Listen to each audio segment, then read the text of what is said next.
Hello, today we're going to look at taking your studies in a foreign country. Of course, studying in a foreign country is a dream, and it's not only just a dream, it's actually a chance and an amazing opportunity to get the best higher education. Of course, get an internationally recognized degree and great job opportunities. And as such, that being what I do for my day to day, I receive numerous questions around it. And today we'll just share a few of the frequently asked questions, and make sure you leave a question you would like me to cover in the next video in the comment section. What I do actually involves career counseling. This is for students who are not yet sure of the course that they would like to study. I do not mean choosing a course for you, but rather guide you on a career match assessment, which is normally on the website. Check out the video where I talked about that. But it basically captures your strengths, your passions, your motivations, and gives you three most suitable career options for you. From the three career options, we are now able to go into the specific one that you're okay with us looking at applying for. So for students who are already settled in the career path that they would like to take, we now share a list of all study destinations, the benefits of studying in that study destination, and the program requirements for the destination. Then after that, we of course look at, is your course available in the specific country? Is, for example, a top-up nursing degree is available in one country, for example, Ireland, but not available in a country such as Germany or any other option. So we look at that, and then once we confirm that your course of interest is available in the destination of choice, we go down into the budget details. And if you're comfortable with the budget, which entails the tuition fee and the living expenses, we now go down into making an application. So submitting an application would of course have me share with you the required documents for the specific course and for the specific study destination. And after that, we normally give the application about 2 weeks, 1 to 2 weeks. Of course, it will depend with the country or the study destination you're applying to. Once we submit the application after 2 weeks, we receive what we call an offer letter. An offer letter will now indicate the next steps to take. Mostly the offer letter will mention something like the reporting date when the course is commencing or starting. It will also indicate the duration of years you're going to study. It will also indicate a scholarship. If you've been awarded a partial scholarship, they will indicate the amount of scholarship they've awarded you. For example, a school in Ireland called Griffith, you could get a scholarship with Griffith College of about 3,000 euros off of your fees. Then they will indicate the amount to be paid to accept the deposit. That amount is normally part of the school fees, but we will cover that in depth in the future, in the near future, with one of the videos I do. Make sure to leave a comment down below if you have any questions around that, as I just take you through the processes. Once you accept the offer, we normally receive a confirmation of acceptance for some countries. Other countries call it a letter of acceptance, and like the US, they call it an I-20. Now, that document is what will allow us start your visa application. Remember, we take you through this whole process from beginning to the end. Once we start your visa application, we normally send you a checklist, a visa checklist, that will depend with the specific country or study destination, and also depending on the guidelines given or indicated on the offer letter.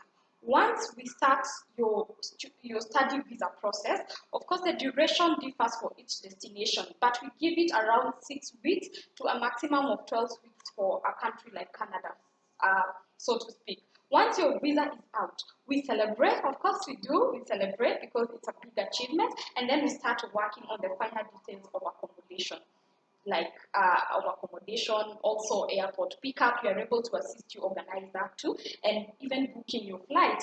Once all of that is done, then we are just ready and waiting for the day that you shall travel. And of course, the fulfillment comes from when you call me and you're already in class, you're already settled, and you're telling me that you're comfortable and you've already started classes. That's when now there is fulfillment in what we do. Now, let's go into the questions. One of the questions we've received so far that has been really common is, can I work and study at the same time? Of course, this is something that most study destinations allow you to do. You can actually work and study at the same time, and most destinations will allow you to work about 20 hours a week. Of course, the wages or what you get paid will differ with each destination, but they allow you to work and study about 20 hours a week, and even to work full time during the summer holidays. That means if you're looking to earn extra cash on the side while you study, this is something that you can definitely get to do.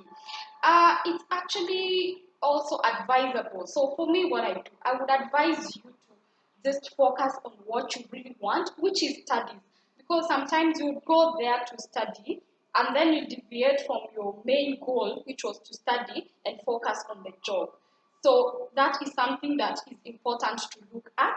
And you know, some countries like Australia, they have a very strict point-based system, which means if you miss out on one, two, or more classes, the chances of you being deported are really high. Would you want that really after hustling your way abroad and then you're deported because you're missing classes or you're failing or something like that? That's not something we would advise. So as much as you would want to work and study, it's important to make sure that you remain on course.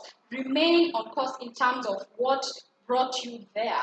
That would be your studies. So as much as you're getting some extra cash on the side, let it not have you divert your attention from your studies to getting these jobs and even employment. Remember that there's a question that follows this one, the question of working while studying.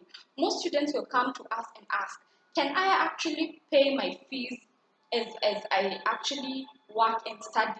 Like, can I travel to study? Then instead of paying the school fees now, I'll be working on the side and paying my fees. That's not possible. The reason being, number one, it's actually you're required to have the full amount of your tuition fees even before you travel. They actually require you to have at least 1 year of your tuition fee. All right, and that also comes along with showing proof of living expenses. What does that mean? That means at the visa application stage, we will show the living expenses. We'll show actually it's called proof of living expenses together with your tuition fee. And as such, you cannot therefore have part of the money expecting to make the rest from your job while you study and pay your fees you get. I hope you get that. Make sure you leave a comment down below in case you've not quite gotten that bit.